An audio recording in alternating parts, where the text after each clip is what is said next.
Okay, so yon. Before we proceed no sa lesson natin, check natin yung mga activities. Para lang may idea tayo na kasi magdi-December na, magbabakasyon na kayo. Siguro last day nyo ata for this December is December 18? I'm not sure, not really sure, pero mga ganong date. Okay, so yun kanina, nag-send na ako ng mga activities for second quarter. Okay, so ayun, check natin for the gas. Para lang magkaroon tayo ng idea no, kung ano yung mga sasagutan natin. Okay, so yun, nag-send na ako lahat ng activity. So, ito na yung activity ko for second quarter. Okay, bale, pwede na kayo mag-advance, pwede naman yung sagutan din pag may time kayo. So, sinend ko na siya in advance para kung sino yung mga gustong mag-advance, pwedeng mag-advance. And para magkaroon kayo ng idea no, kung gaano kadami yung activity natin. Okay, so yon for the second quarter, as you can see, merong Q2 AE written work and then Q2 AE performance task. 1, 2, 3. 1, 2, 3. Tama ba? O, tama. 1, 2, 3. Ayan. So yon merong mga 30 days and then 14 days. May extend naman to, no? Bali, nag-set lang ako ng deadline para mag-notify agad sa inyo, no? Kung ilang days nyo na lang siya sasagutan, ganyan. Kasi kung nahabaan ko yung due date, baka matabunan siya sa dulo nyo na siya makita, no? Kasi 'di ba ang student kasi inuuna niyan kung ano yung mga malapit na sa due date, no? Kaya ayun, nag-set ako ng deadline mga 2 weeks and then 1 month para mag-notify agad sa inyo, makita nyo siya agad. Okay, so yon 3 performance tasks lang naman and then 3 written works. So again, pag written works, yung mga written works natin, pwede nyo siyang ulitin, no? Hanggang ma-perfect nyo. So, maximize the opportunity na ma-perfect nyo yung mga activities. Kasi sayang naman, di ba? Yun, binigyan na kayo ng mahabang deadline and then opportunity para ma-perfect nyo. Kaya, better na nasagutan nyo siya paulit-ulit. Okay? So, ang lang naman nun, ang significance naman nun is, mara-review nyo siya pag paulit-ulit nyong sinasagutan. Okay? And then for the performance task, depende sa performance ng buong section, ng buong klase, kung i-consider ko yung highest score. No, kung maraming baksak, tapos maraming babaksak as a whole yung grade nila, then I can consider yung highest grade. Okay? So may mga activities ako last time, mga performance tasks na kinonsider ko yung highest score. Okay? Pero sa iba kasing student, hindi pa rin siya sufficient. Baka mag-recalculate ako ng second quarter. Baka meron akong mga first quarter na palitan ko, gawin kong highest score yung i-record ko. Okay? So naman ako, considerate naman ako. Ayan. And then checking tayo no ng last for the first quarter, no?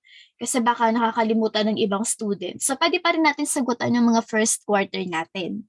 Okay? Pero hanggang second quarter lang. Pagkatapos ng SEM na to, pag nag-open na yung second SEM, hindi na siya pwede.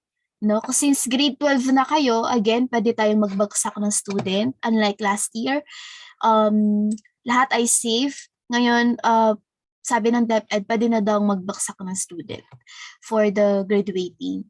Okay, so, ayun, hindi na ako masyadong maghahabol for grade 12. Kasi may na tayo, kumbaga alam na natin yung gagawin natin. Okay, so check natin, no?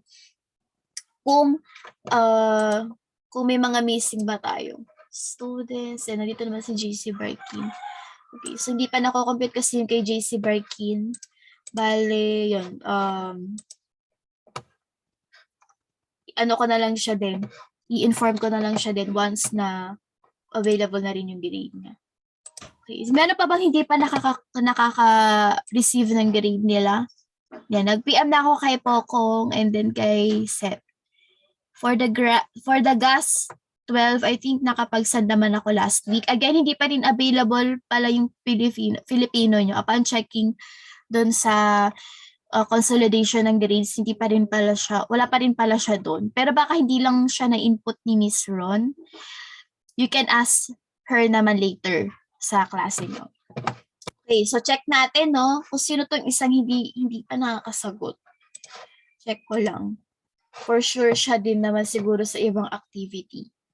Pero yun, for the guys, isa lang naman na eh. Ayan, si Julia Montano. Okay. May balita kayo about Julia? Nakakausap na ba siya for the gas? May balita naman kayo kay Julia, Warren, and then Charissa? Or hindi niyo siya nakakausap or hindi siya na pumapasok at all? Even, okay. So, hindi rin siya napasok sa ano nyo, sa tawag dito. During your specialized subject, hindi rin. Okay, so, yun nga. Baka, yun, grade 12 na. So, ayun.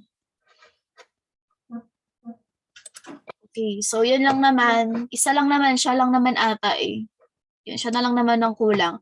So, definitely lahat na to pasado pag ganito. As long as nagsasagot naman. Ayan. So, yun. Again, yung performance task, 1 to 3, and then written work 1 to 3. So, wag kayong masyadong mataranta, no? Nilagyan ko lang siya ng deadline para mag-notify agad. Pero ini-extend ko naman siya. Okay, so, yun. Checking naman din tayo for the ABM. Ayan, so ganun din.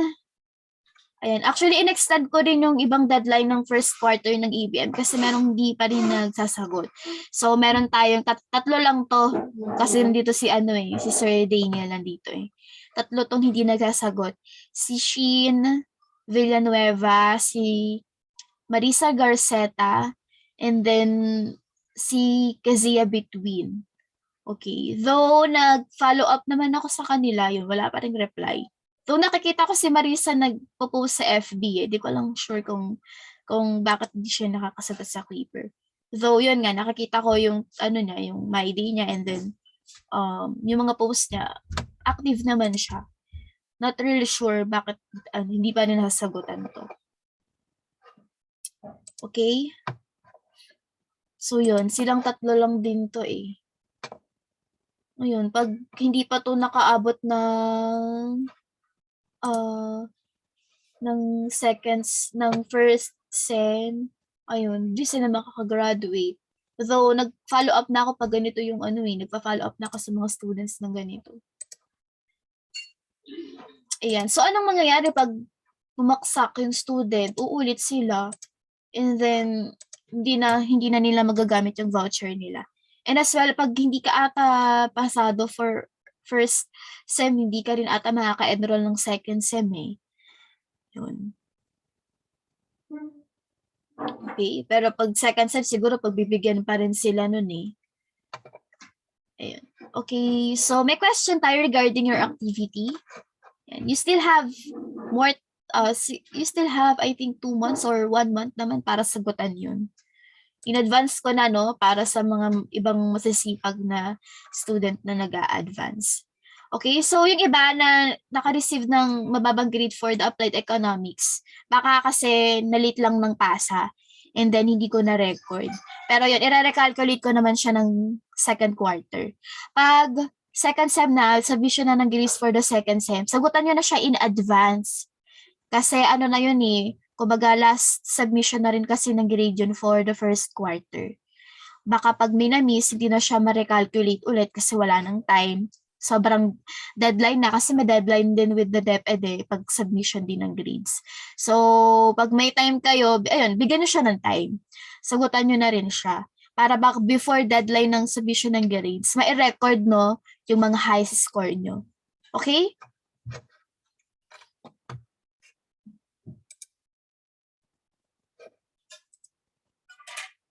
Okay, check natin yung lesson natin for this quarter. So yon, tapos naman na tayo with the introduction to applied economics, law of demand, application of law of demand, and then yung contemporary economic issues facing the Filipino entrepreneur. Naalala niyo yung mga interest rates, yung mga ganun, mga inflation, and then yung unemployment rate, yan. So doon na tayo doon. So may natitira na lang tayong 3 unit. Yung industry and environmental analysis of identifying business opportunities, and then model of business and economic activities, and then socio-economic impact study on industries and businesses. So for this unit 5, ayan, itatakal dito yung mga types of business organization, principles, tools, and techniques in setting up a business. Though, na-discuss na to last week. Ayan, so na-review ko lang, no, baka meron tayong nami-miss na topic. And then, industry analysis of local businesses, and then environmental analysis of local businesses. Okay, so ito, walang kamatayang types of business organization. So, dapat kabisado na to ng ABM kasi na-discuss to sa FAV-M1 and then sa organization and management. Okay, so i-discuss ulit siya for this subject, yung applied economics. Okay, so ipi-play ko na lang yung video nung types of types of business organization. Ito yung mga kung naalala nyo, ito yung sole, partnership, and then yung corporation. Okay.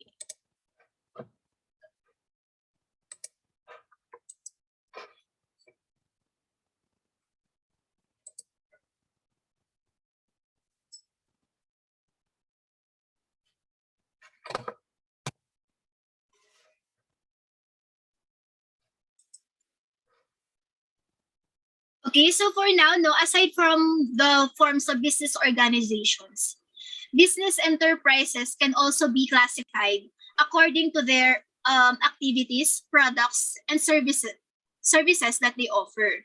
Okay, so aside from sole, partnership, and corporation, meron pang iba na classification. Ay, wait. Wait lang pala.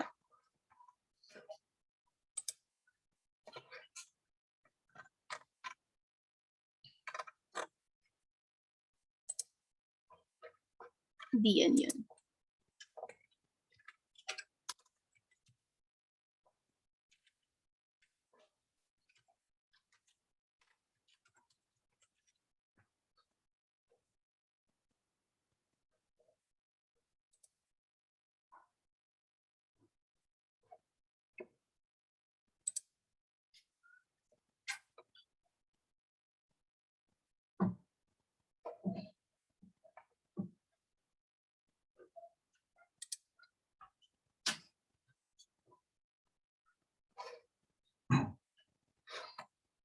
Ito lang din yung last year for the organization and management, yung sole, partnership, and then yung corporation.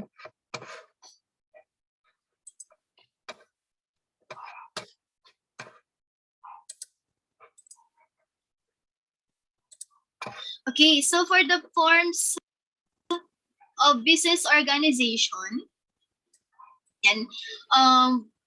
and for the organization and management, for today, we're going to discuss is the forms of business organizations and the types of business according to its activity. And this will be for the GAS and ABM. And fortunately, this topic is also chapter 4 and 5 of the FAV-Ed. Okay, so in one discussion, di ba, natamaan natin yung dalawang yun. Okay, so let's discuss. And all of us have a dream business in our mind as an ABM students or the GAS students as well. So I guess you also want to build your own business. And you have the strength to build a small business on your own. Okay?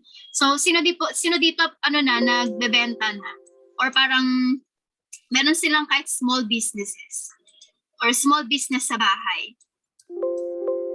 Yan, wala pang may small business. Okay, so si Edgerlyn Salindaya, meron siyang small business sa kanya. Okay? So, consider the form of business you are going to build in the future. So, but before that, ano nga ba yung mga form of business?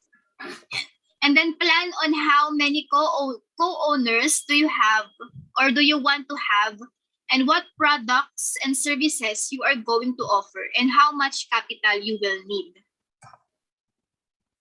Okay, so let us consider kung ilan bang co-owners yung gusto natin, or gusto ba natin tayo lang, or we can invite all our friends. And then what types of business, products or services ba? Ayan. And then kung magkano ba yung capital na kailangan natin. Okay. So here we have to differentiate the various forms of business organizations. And then identify the different forms of business organizations, and then enumerate the characteristic of each business organization. Okay. So imagine that you are starting your own business, and in this activity, plan essential details of the business that you need to decide on first. Think of your dream business and how you want it to operate. And for your self-assessment, you can fill out the table presented and answer the guide questions that follow. Okay, so you can just type in the chat box kung ano ba yung magiging nature ng business natin. Ano nga ba yung nature? Selling of goods or product or services. Number of owners, gusto mo ba ikaw lang? Ayan. And then organization size, like kung magkakaroon ka ng empleyado, ilan kaya? And then starting capital, and then sources of capital. Yan, pwedeng yung ipon mo, and then pwede ka naman mag-loan sa bangko. Ayun.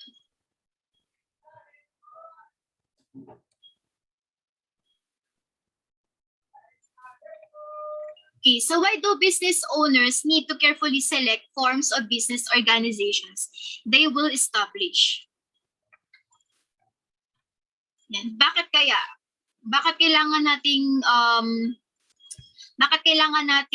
alamin kung ano ba yung form of business organizations na kailangan nating i-establish dun sa napili nating business?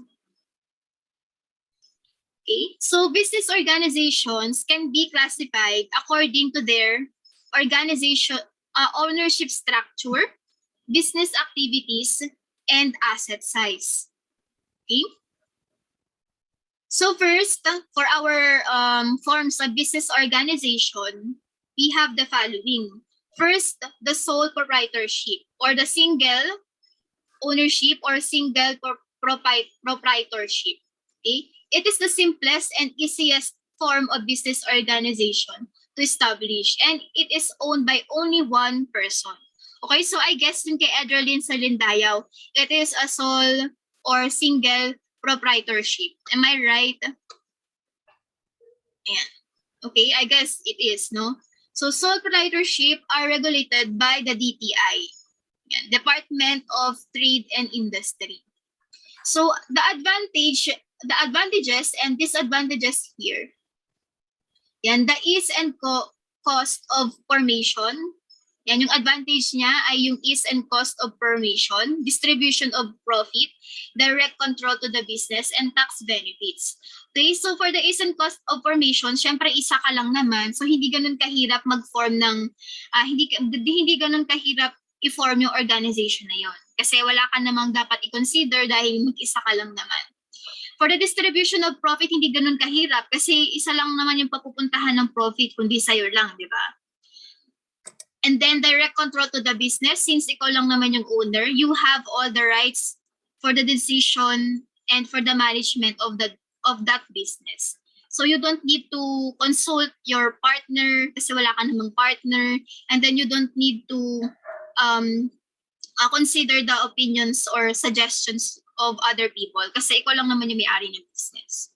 And then for the tax benefits, sa'yo lang lahat mapupunta yon kasi ikaw lang naman yung nag-iisang may-ari.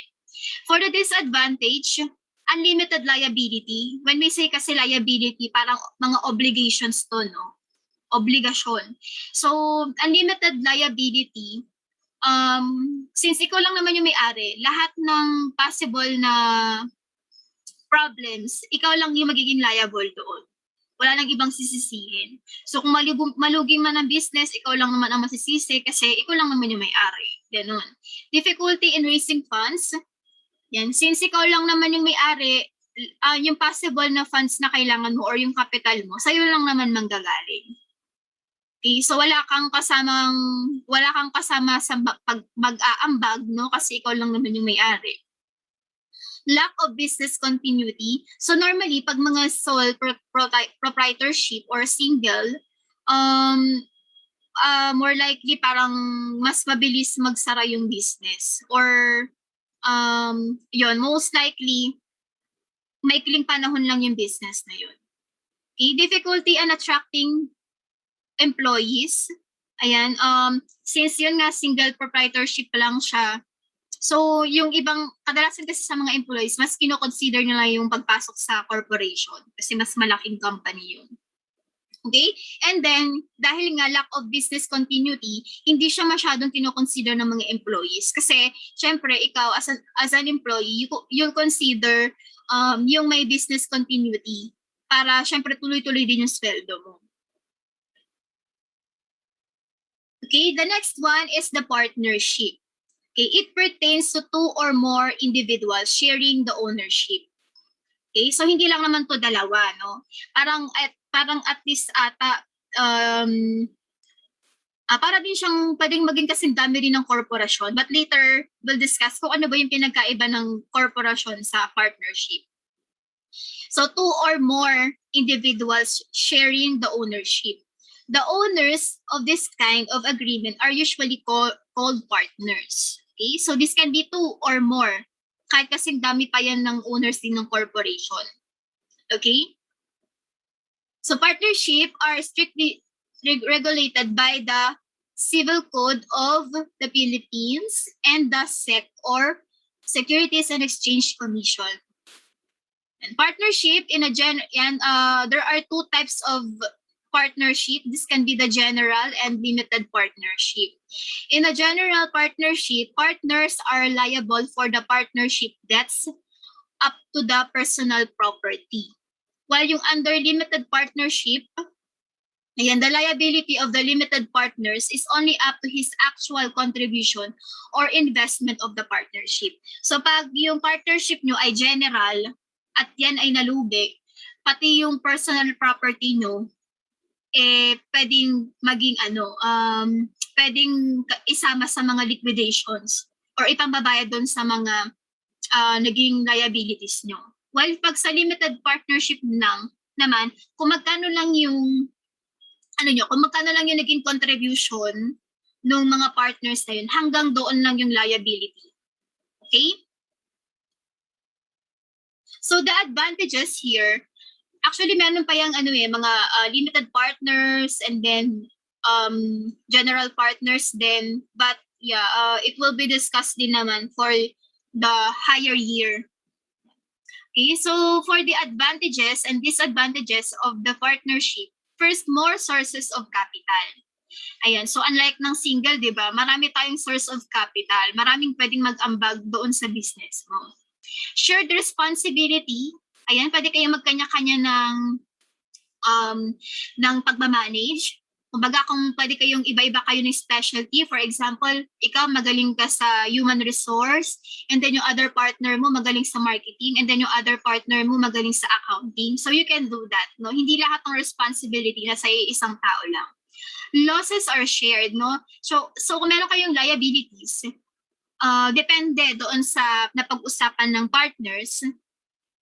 Ayan, so yung liabilities, this can be parang yung losses nun, this can be shared, no, to the partners.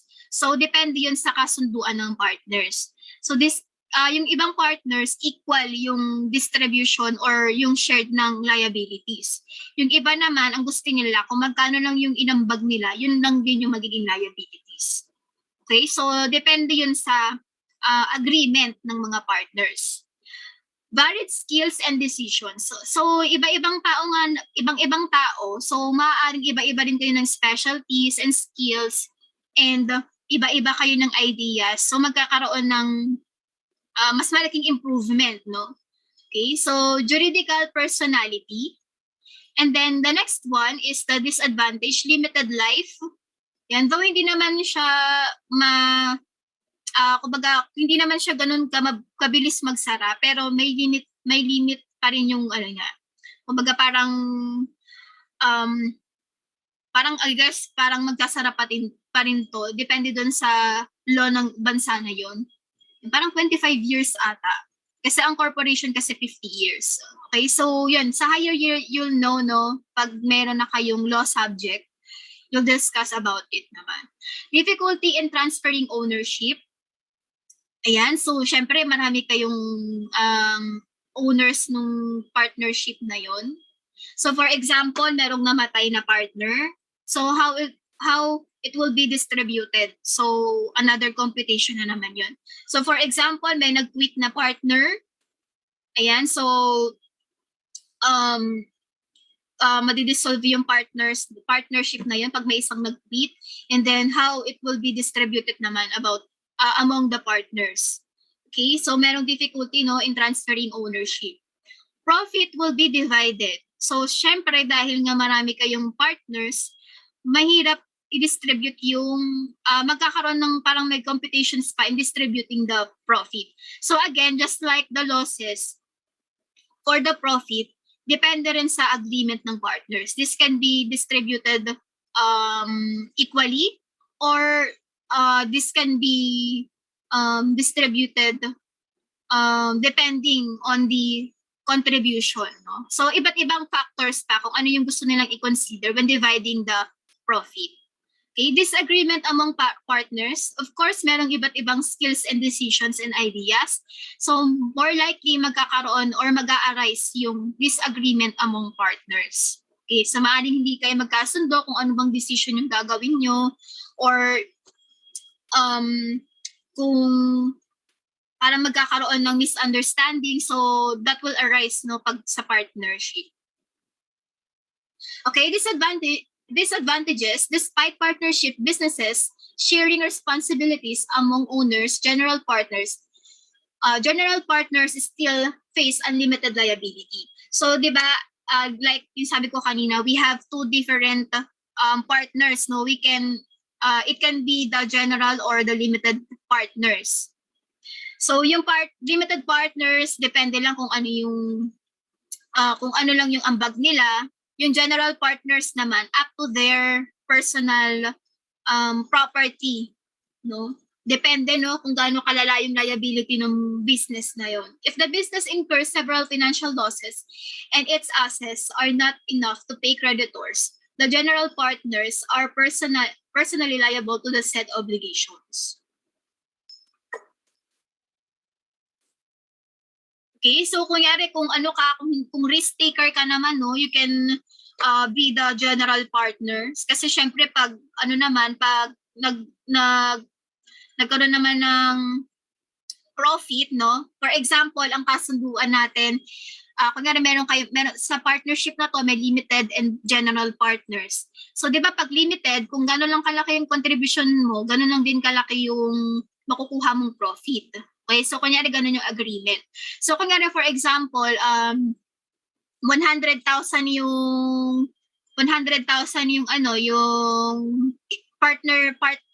limited partner 1, tapos 50,000 naman yung limited partner 2. Okay, pero ang kinita naman natin for this month is 500,000. Okay, so ang contribution noon, kunyari 100 yung kumbaga kunyari 100 yung yung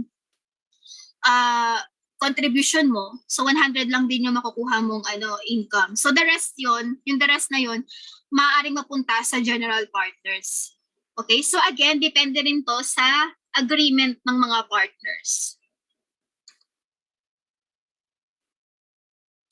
Okay, so again, types of partnership according to the liability, general and limited partner, according to the nature and contribution, capitalist and industrial.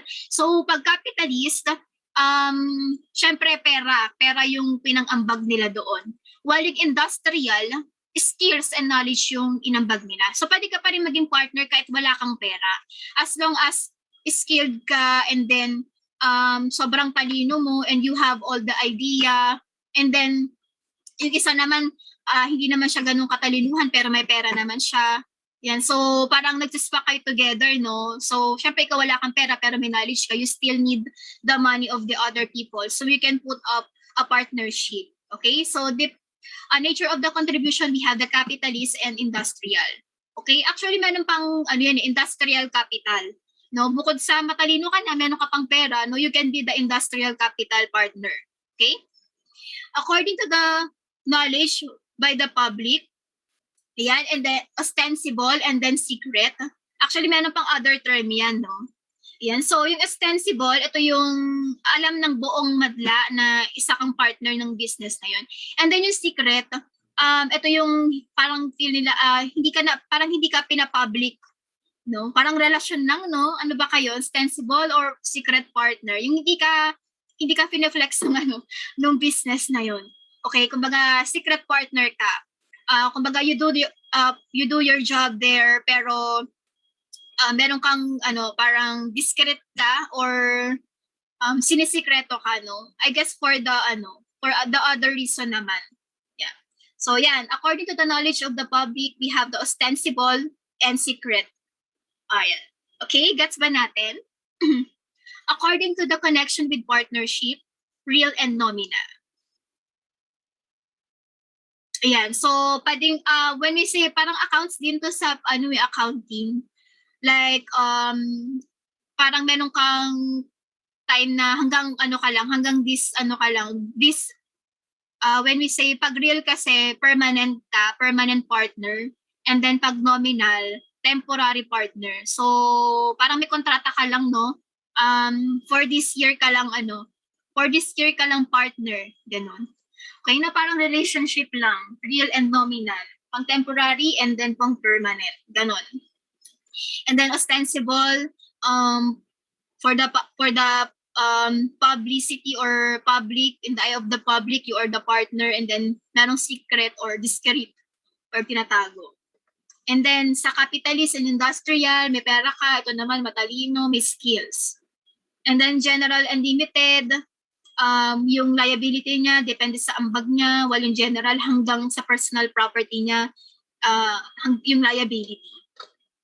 Okay, nagets ba natin? Any questions regarding types of partnership? And actually, pwede rin types of partners. Okay, so I guess wala naman tayong questions and naintindihan naman natin.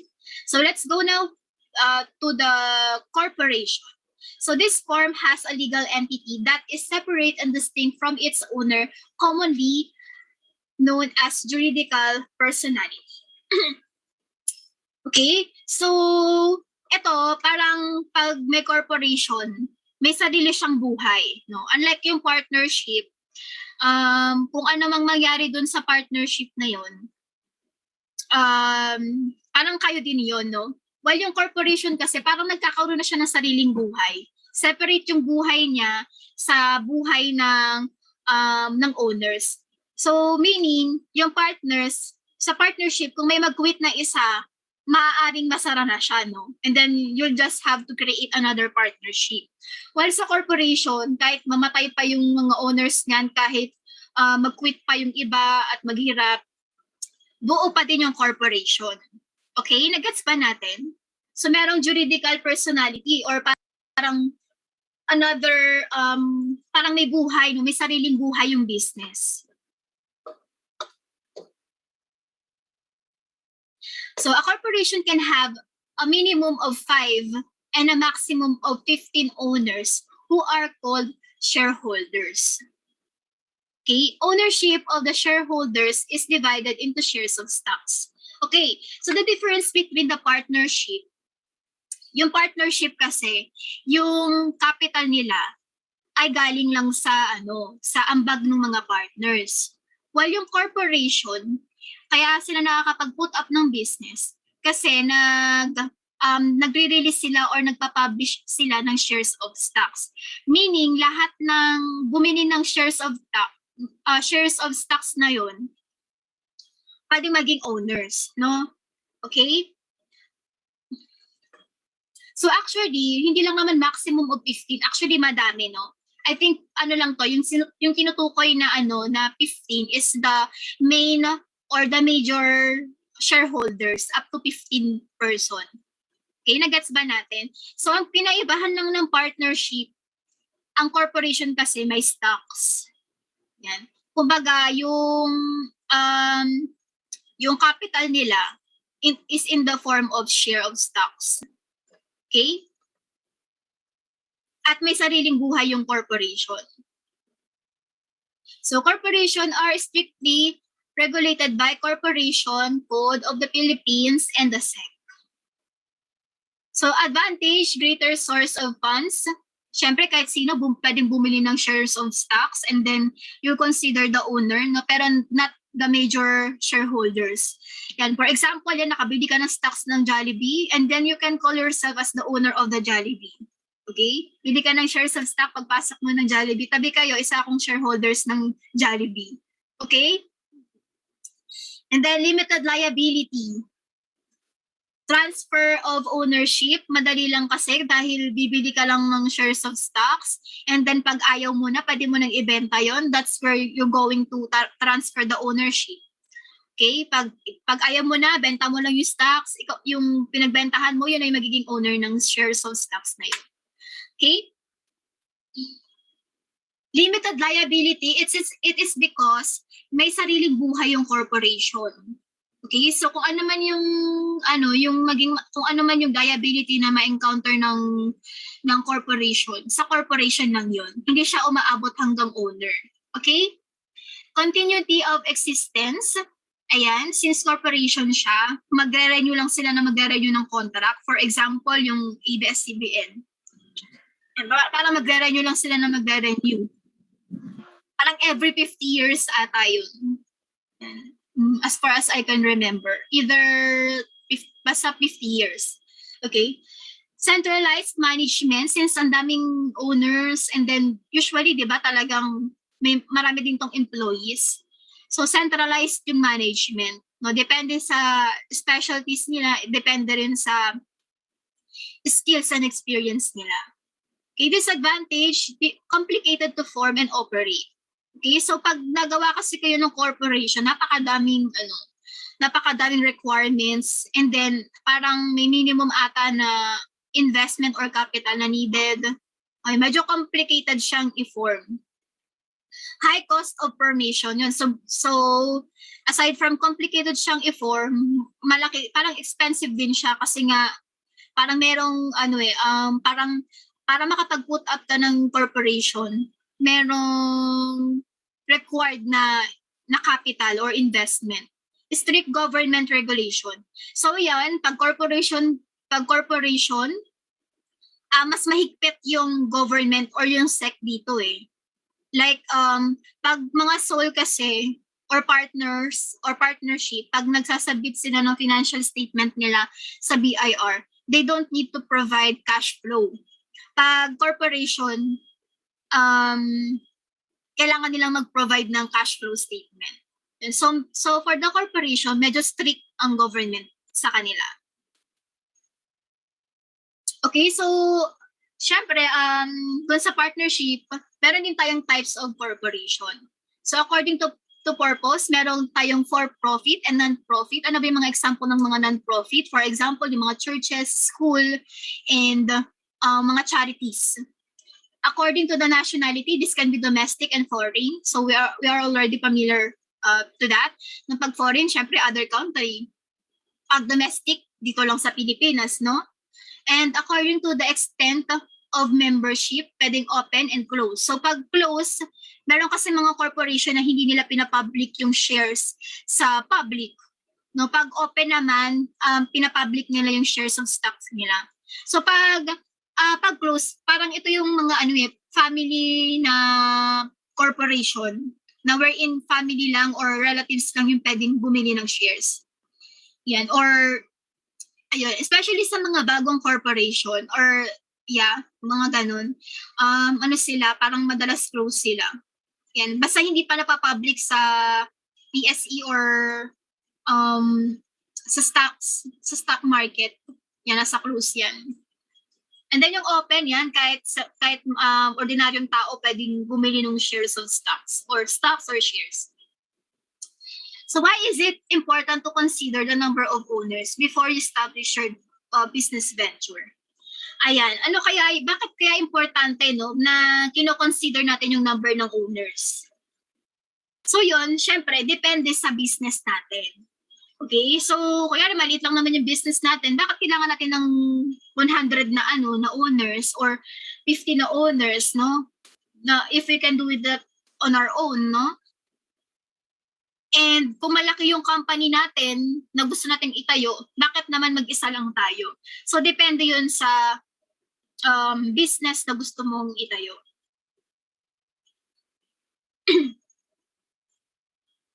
Okay, next naman, no? So we have already discussed yung forms of business organization. So again, it is the single, the partnership, and then corporation. So do you have any question regarding that? Naintindihan naman natin yung pagkakaiba ng tatlo? Okay, just type yes sa chat box before we proceed to the activities. Okay. Let me know kung may malabo, ha?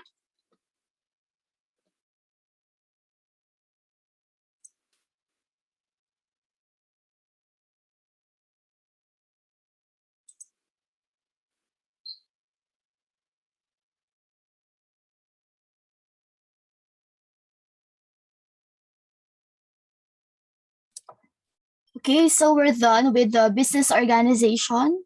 So, forms of business organization. So, again, recap lang naman to ng organization and management nyo last year. So, ito yung mga sole, partnership, and corporation. Actually, meron pang cooperative pero parang more likely, mga non-profit. No, kasi ang purpose lang naman ng cooperative is ang objective nila is not to maximize wealth, pero yung objective nila is to help yung mga members nila doon.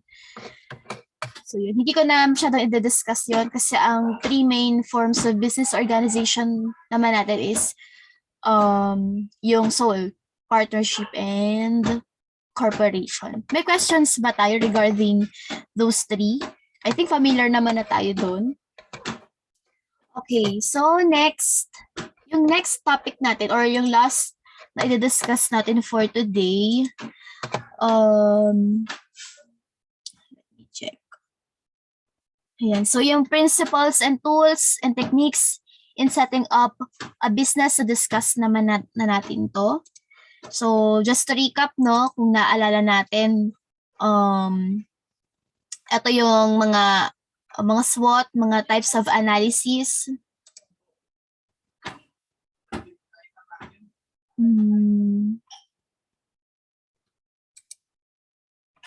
Okay, wait.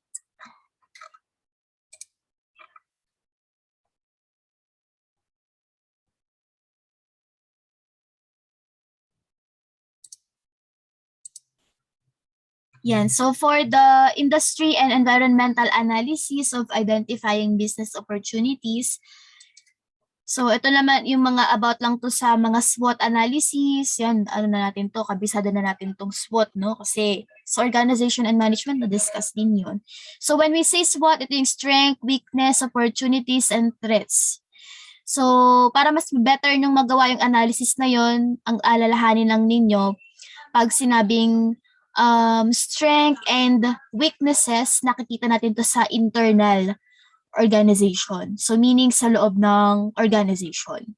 While yung opportunity and threats, madalas nakikita natin itong characteristic na to sa external organization or outside the organization. Okay, so yun lang naman yung alalahanan natin when we do the SWOT analysis. Okay, so another analysis, no, yung mga strategies, no, marketing strategy.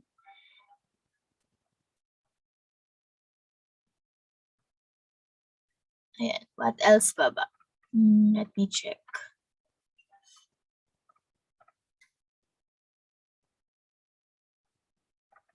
Ayun, so yun lang naman, no? Then next, yung industry and analysis of local businesses. Ayan, parang ano rin to, connected din siya with the principal tools and techniques. So types pa rin siya ng mga analysis. Okay. So yung last topic natin, wait.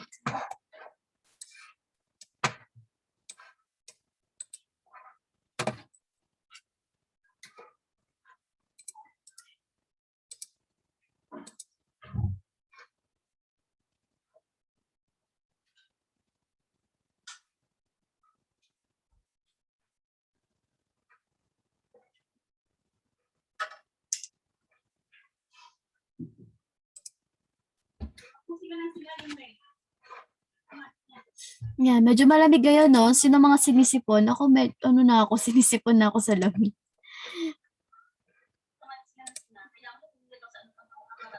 Grabe, malamig. Good morning, everyone. Good morning, Dad.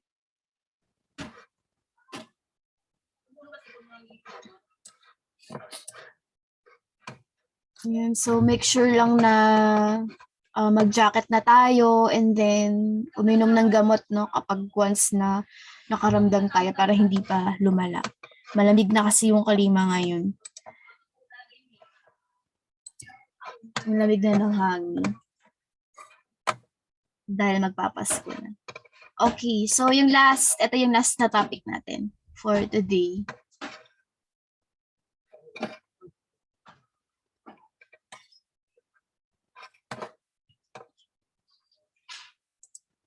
And ABM 12. Okay, so for today, we're going to discuss Chapter 3, Industry and Environmental Analysis, Business Opportunities, Identification. Lesson 12, yan, Industry and Environmental Analysis din. Okay, so 3 lessons na lang tayo, no? And then, after nun, tapos na yung semester natin. So, for yung mga natitirang lesson 3, yung 3 lesson, ano na yun, mga socio-economic impact of business to consumers, suppliers, and households, and then socio-economic factors affecting business and industry, and then globalization and developing country business. So, 3 lesson na lang tayo. And also, release na ako ng 3 ding assignment. Yung 2 ata nasa essays, and then yung isa nasa lang din, yung nasa lesson. Ayun. So, clear naman ba yung mic ko? Yung last na record ko kasi parang medyo mahina yung naging mic eh. Ayun. Yes, ma'am. Clear po. Di ko lang alam kung bakit. Baka siguro dahil sa internet. Pero yun, yung na-record kong last, mahina yung mic. Ayun. Baka siguro din sa copy or dahil sa pag-upload sa YouTube. Kaya humina yung mic. So, yun. Let's proceed. So, for the overview, entrepreneurs often live with a hope that if they build it, customers will come. But in today's economy, it takes a lot more than hope to get people to purchase your products or services. New business building practices are a must if you want to expand. Okay, so another necessary element is a clear-cut plan for growth. Yan.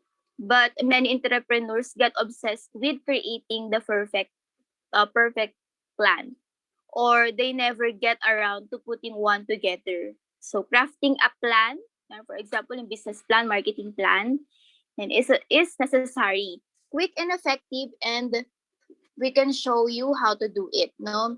So sa entrepreneur naman,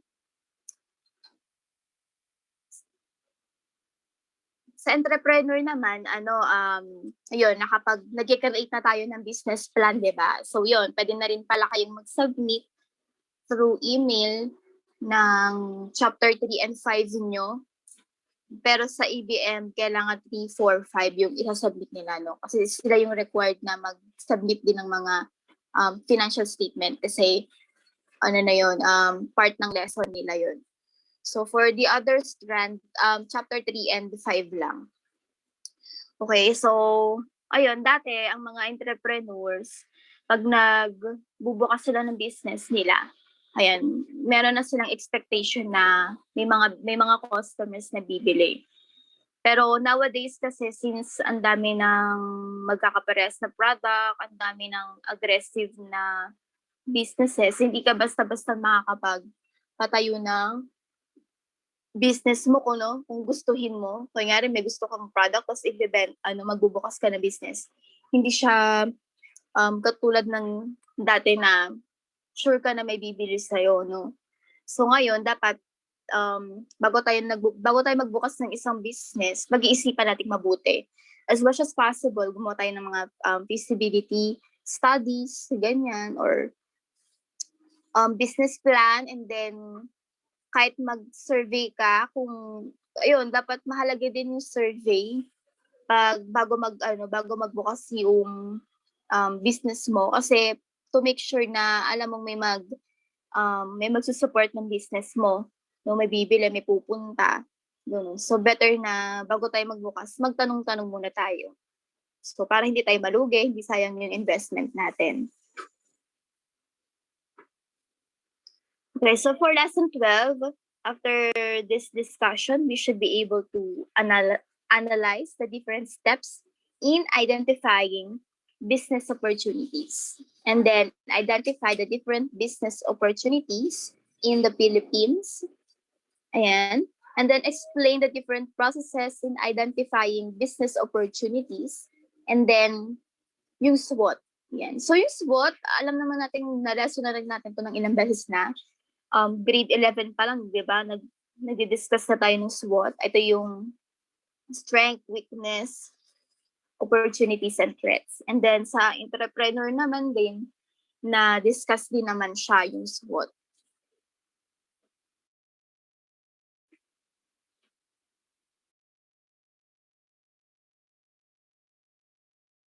Okay, so first, no, we have the objective of environmental analysis. So bakit nga ba kailangan mag-analyze ng ng environment, no? Bago tayo magbukas ng business, ganyan, or bago tayo mag-create ng product, yan. So first is to understand current and probable change in environment. So again, to understand current and probable change in the environment. So, ano ba yung situation ngayon ng environment natin, no, ng economy natin.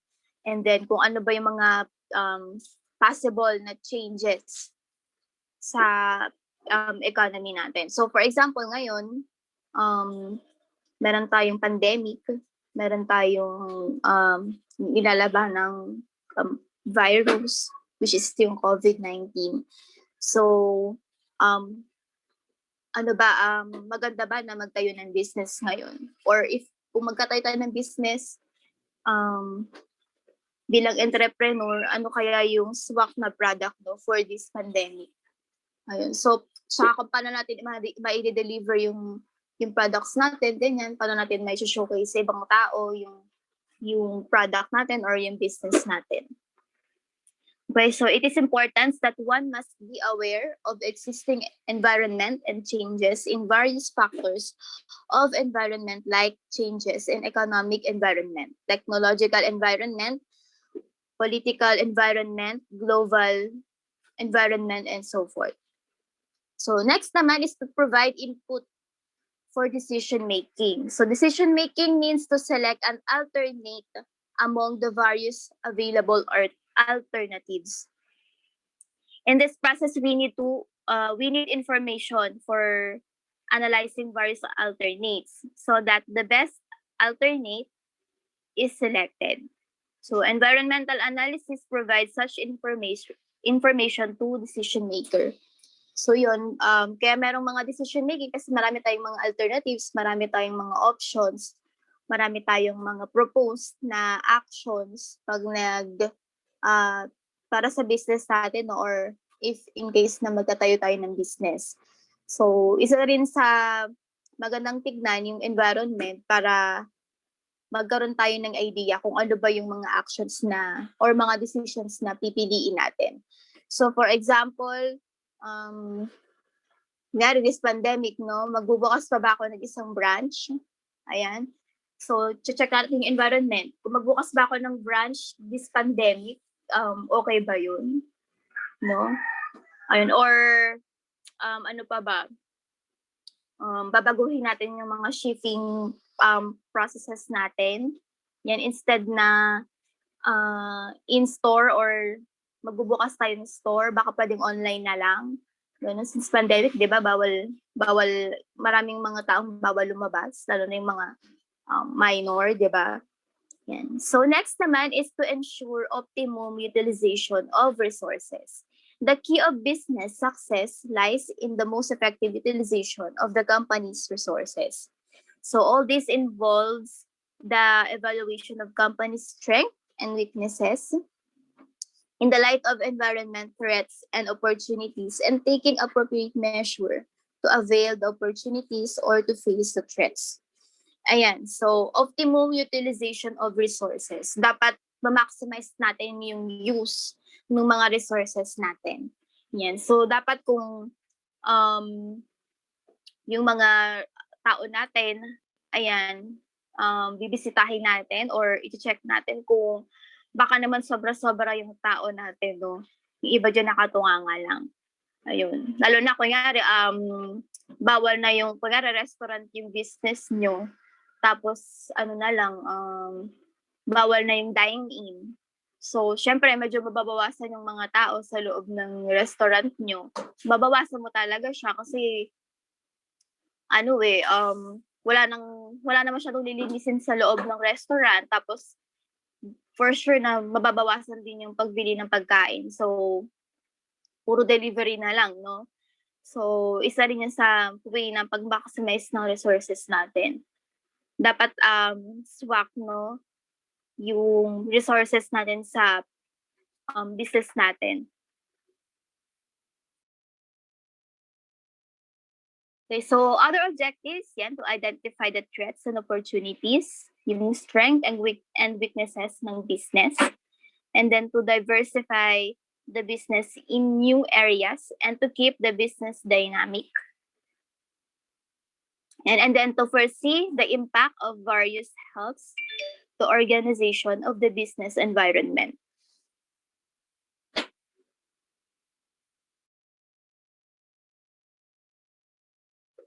Okay, so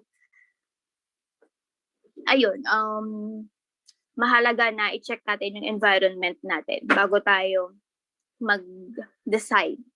Okay, so meron tayong process of environment analysis. So first, monitoring. It means to understand the various environment factors which affect the business and to identify published or unpublished resources of information which affects business. So these resources can be like newspaper, magazines, journals, government publication, institutional publication, international publication, meron pang mga secondary and primary resources, di ba? So, for example, ng secondary, yung mga nasa internet na din, na, ayun, yung mga nasa websites, ganyan.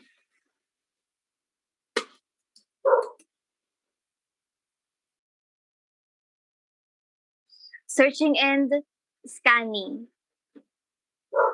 Okay, so even when the sources of required information exist, this may not be readily available. So search and scanning are therefore needed to manage the timely availability of required information. So a number of organizations have clipping service, so which constantly scan newspapers, periodicals, and prepare clipping containing information required by different departments or executive organization. Yeah, so many organizations have a management information system for systematic gathering, processing, storing, and providing information. Ayan, so meron mga informations na hindi naman talaga agad-agad na available, no? So minsan ma-experience nyo to pag nagkaroon na kayo ng research, no? So, meron kayo naisip na topic, tapos pag check nyo sa Google, hindi pala siya available, walang ganung topic. So, may hihirapan tayong pag-aralan, no? Ayun. And then, kung mag-check tayo ng topics regarding dun sa, ng studies regarding dun sa topics natin, maaaring magbayad pa tayo ng mga sites, no, wherein doon natin ma-check yung studies na meron tayo. So, kung mga libre-libre lang sa Google, ayan, medyo mahirapan tayong maghanap. Ganun. So, yun, may mga sites naman, may mga organizations na nagpo-provide ng ganung information. Ayun. And then next naman is forecasting. Monitoring and scanning provide a picture of what has already taken place and what is happening. So strategic decision-making, however, requires a future orientation. So forecasting is concerned with estimation of direction and intensity of changes in environment factors. So forecast of information, yan, or important components of business environment like economic environment, social environment, technical environment, and political environment help in formulating plans and strategies. So for example, forecasting the general economic condition, per capita income, and the growth rate of population. Yan, yung mga inflation din, expenditure patterns of population, technical advancement, ayan. So, forecasting, nakakatulong din siya sa mga decision-making natin. Ayun, dapat part din siya ng decision-making kasi lahat ng mga possible na situation na may encounter natin, magagawan agad natin ng solution bago pa siya mag-occur, bago pa siya mag-exist yung ganong problem. Okay?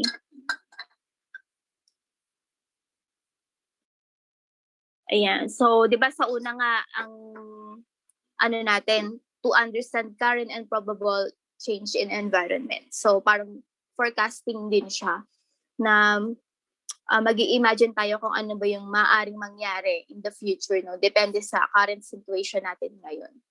And then, dun sa mga na-imagine natin, mga na-list nating possible na mangyayari, yun, gagawa na tayo ng ways.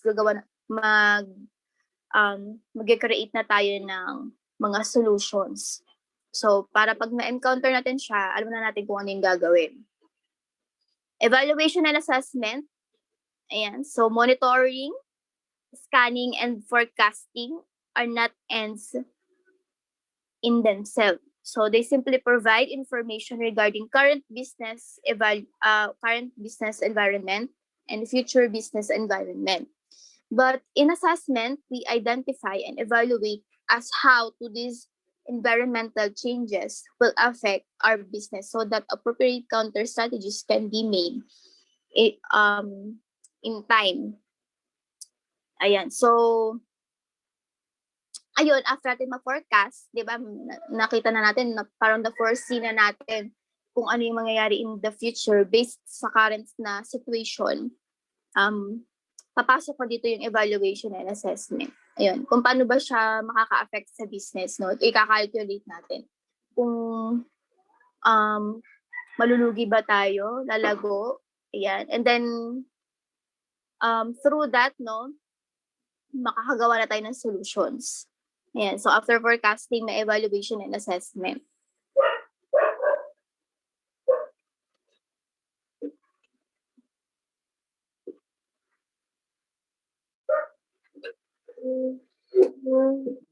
Okay, so we have the following techniques of business environment analysis. So here are the methods and techniques of environmental scanning. First is the executive opinion method.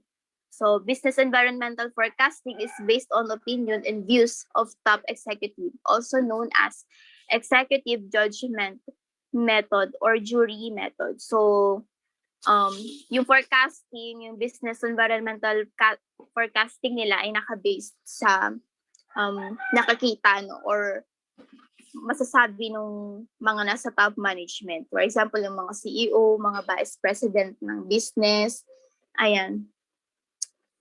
And yung mga leaders ng business, ayan. So nakabase sa kanila, no, yung environmental forecasting. Expert opinion method naman, no, instead naman na mga top management, yung mga CEO or yung mga vice president, yung president din, yung mga founders, yung forecasting naman nila, naka-base naman sa mga experts talaga, no? So, yung executive opinion method, parang internal to, no? Kasi yung forecasting galing sa top management, which is internal part ng business. While yung expert opinion method naman, pang outside naman to, no? Outside the organization or outside the business. Kailangan natin ng forecasting ng mga experts. Yan. So, Delphi method, extension of experts' opinion method, used to consolidate the different experts' opinion so as to reach a common estimate. So, yun, sa expert opinion method naman, di ba, galing din siya sa mga expert, no? Pero pwede tayong mamili kahit isang expert lang. Yan.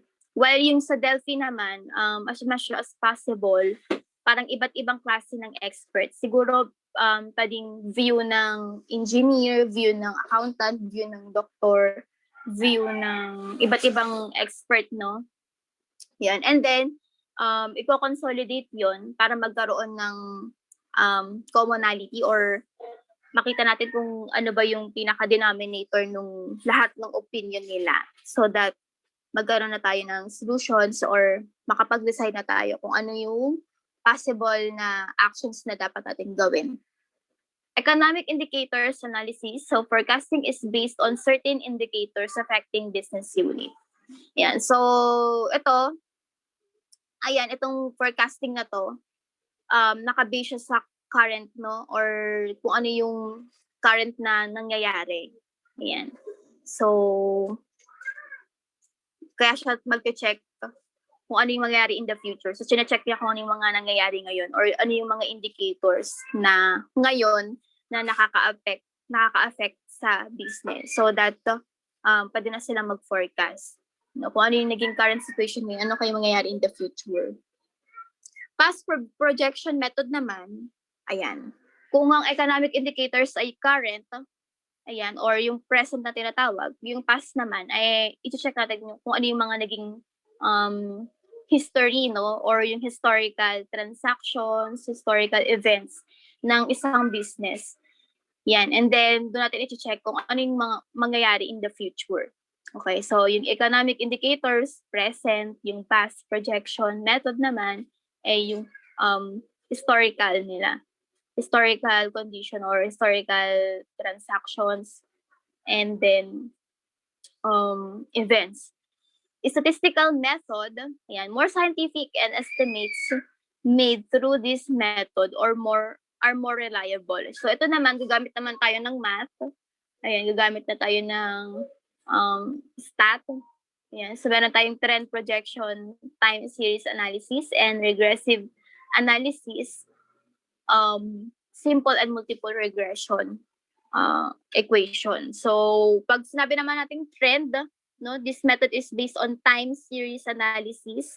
So in this method, a trend equation and a trend line is framed, keeping in view the past behavior. So yung regression naman, in this method, simple and multiple regression equation are used to estimate the value of dependent variable on the basis of given value or of independent variable. Yan. So, gumagamit ng variables. Yan. Or mamimili tayo ng isang variables na na gagamitin natin, no? Or kung saan tayo mag-depend. Okay, next naman is the scenario development method. Meron tayong scenario under worst condition. Ayan, kung sobrang conservative natin, and then gustong-gusto talaga natin maging maingat, so gagamit tayo ng mga scenario under worst condition. Ayan, so pag mga accountant, ayan, dito tayo lagi sa scenario under worst condition. Ayan, so mahilig tayong mag-overthink, no? Lagi natin iniisip na kung ano yung mga pinaka-worst na maaaring mangyari. So that well-prepared tayo. Next naman is yung scenario under the best condition. Yan. So, ito naman yung parang sobrang positive tayo, no? Yan. Sobrang positive ng ano natin, ng view natin sa mangyayari sa isang business. Ayun. Ang ano naman ito, ang advantage naman siguro nito is parang motivation, 'di ba? Mamotivate tayo na ay sobrang ganda pala ng mangyayari in the future, yung ano natin yung forecast natin sobrang ganda ng mangyayari. So mamomotivate ang mga tao na mag-work, ayan, and then gawin yung business nila.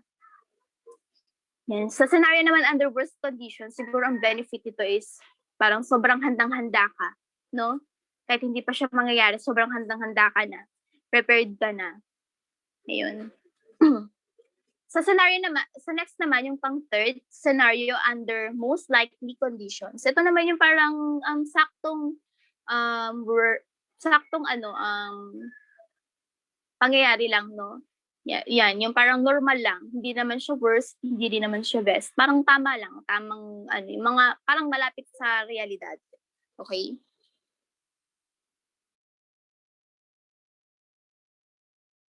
Okay, so next naman is the brainstorming method. Ayan, so pag every time na may mga groupings kayo, lagi tayong nagbe-brainstorming, no? So technique used to generate new, innovative, and unique ideas and forecast.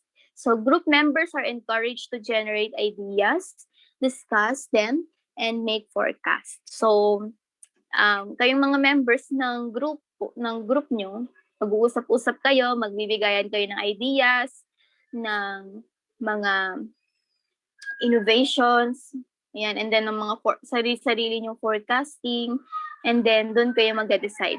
So, hindi siya matatawag na brainstorming kung isa lang yung nagsasuggest, isa lang yung nag-iisip, isa lang yung gumagawa, no? Hindi yun brainstorming. So, ang brainstorming, dapat yung mga members, hindi lang yung leader, no? Pati yung mga members, nagbibigay ng ideas, nagbibigay ng mga innovations nila. Ayun.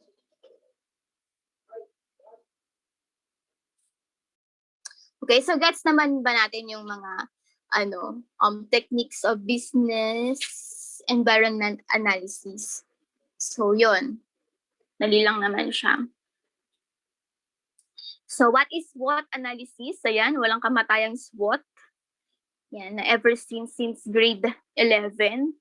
dinidiscuss na natin tong SWOT.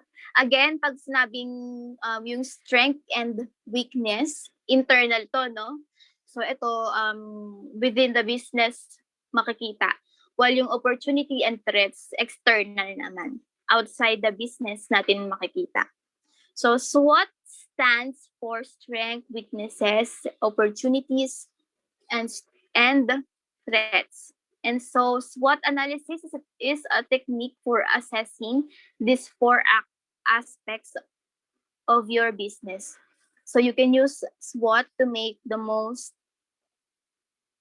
what you've got and to your organization's best advantage. And you can reduce the chances of failure, but understanding what you're lacking and eliminating hazards that would otherwise catch you unaware. Better still, you can start to craft a strategy that distinguishes you from your competitors and so compete successfully in your market. And so ito yung itsura ng strength, weaknesses, opportunities, and threats. Ayan. So may mga questions na pwede natin sagutin para malaman natin kung ano ba yung mga strength, weaknesses, opportunities, and threats natin. So for example, sa strength, saan ka ba magaling? Ayan. What do you do well? Ayan. What unique resources can you draw on? Ano ba yung mga unique na resources nyo? And then, what do others see as your strength? So, kung mayroong mga reviews and may mga reviews tayo, no? So, makikita natin doon kung ano ba yung pinaka-common na sinasabi nila, no? Na maganda against sa'yo. Yan. So, next naman yung weakness. Ano ba yung pwede natin i-improve, no? Ano ba yung tingin mong dapat pa bang i-improve? So, ayan. Ano ba yung nakakita ng ibang tao na weakness nyo?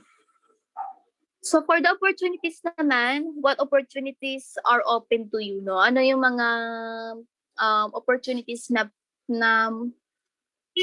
gusto mong i-grab or yung kaya nyong i-grab pa? Yan. Yung threats naman, what could harm you? Ayan, ano ba yung maaaring makasagabal sa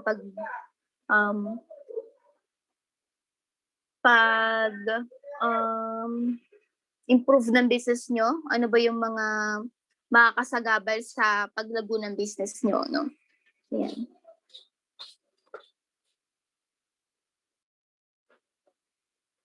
Yan. So, identification of business opportunities. Yan. So, we have 3 simple steps yan, to help you move forward. Yan. So first is create a list of potential small business opportunities in the Philippines and choose your top 3. So yon, pag nag-search ka naman sa Google, ano yung search nyo lang, small business opportunities in the Philippines, ang dami namang lalabas, no? Ang daming i-recommend sa'yo kung ano yung business na pwede mong i-consider. And then, based sa skills mo, sa mga hobbies mo, sa mga sa knowledge mo, ano yung magiging top 3 mo, no? Ano yung top 3 mo? Yan. So sa entrepreneur, nagawa na natin siya. Yan sa essay, 'di ba, pinapili ko kayo kung ano ba yung 3 business na gusto niyo itayo, no? Tapos kung ano yung mga products noon, ganyan. So parang ganun din 'yon, no? Next is assess and choose your number 1 from the list. So 'yon, gagamitin na natin yung pag-a-analyze ng environment. Yun, isa sa mga factor na pwede natin i-consider pag namimili na tayo kung ano ba yung pipiliin talaga nating itayong business, no? Ayan. And then, number 3, consider franchising. Ayan. So, kunyari, tawag dito, kunyari, kung yung product or service na napipili mo meron namang available na in the economy, yan, in the market, bakit hindi mo i-consider yung pag-franchise nun? Instead na mag-create ka or mag-start ka from the scratch, ayan, pwede ka naman mag-consider na mag-franchise na lang, no? Yan, as long as may pera ka naman or may pang-invest ka, no, para makapag-franchise ka. Yan. So, depende yun sa decision mo, no?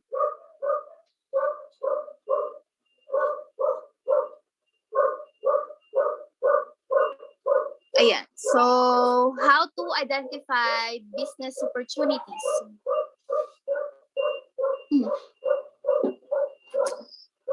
So, we should be able to study demand and supply. Ayan. So, napag-aralan na natin kung ano yung demand and supply. Ayan. And then, study import, export movements. Yan. So, yung last na naging topic natin, check natin kung ano yung mga import and export. Top 5 or top 10 na import and export in the Philippines. Next is to capitalize on available resources. For example, yung mga raw materials, dapat ipambili na tayo or makompute na natin siya, no, kung magkano. Yung local skills, yan, yung mga magiging labor natin, human resource. Yan. Industry information. Yan. And then yung technology. Yan. So, dapat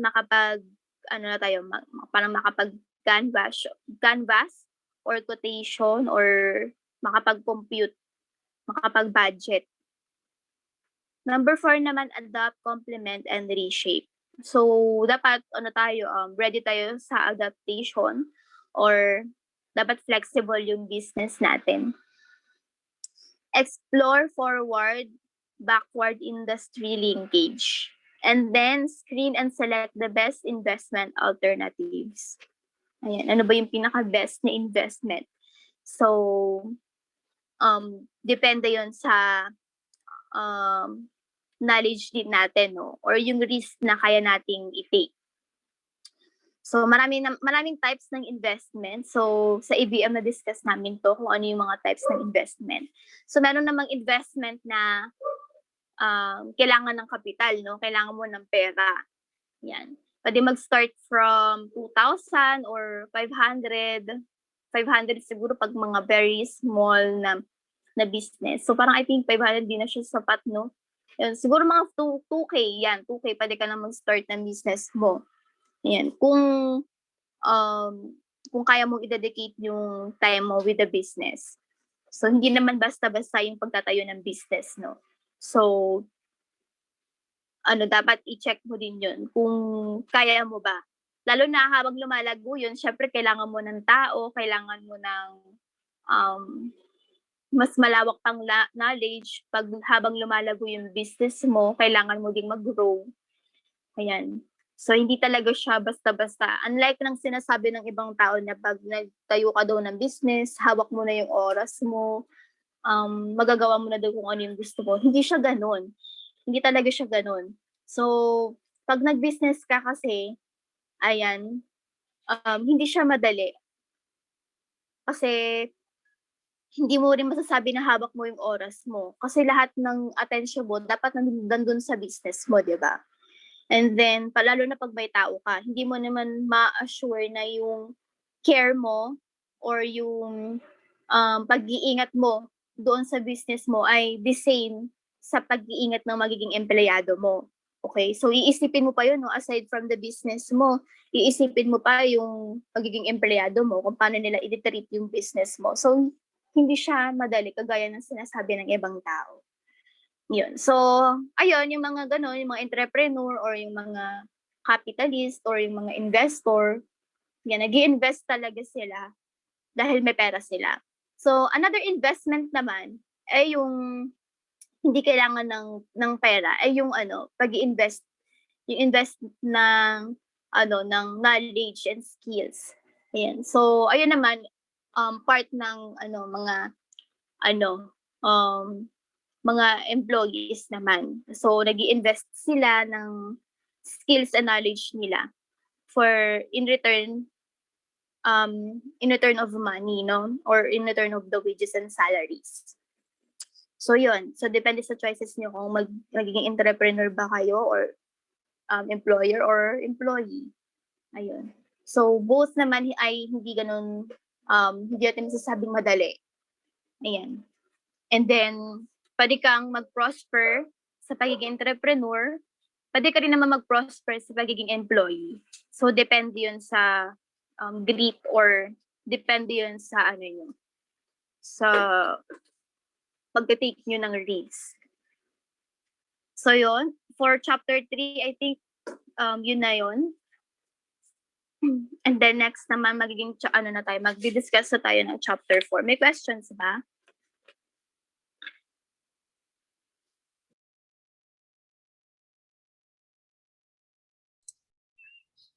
Okay, so do we have question for... Wala na ba questions, no? Yan. Do we have questions? Kung wala naman, then you can take your lunch na din. So thank you, CAS 12 and ABM 12. And pag may questions regarding the activity, then yun, tanong lang sa akin. Thank you. Bye.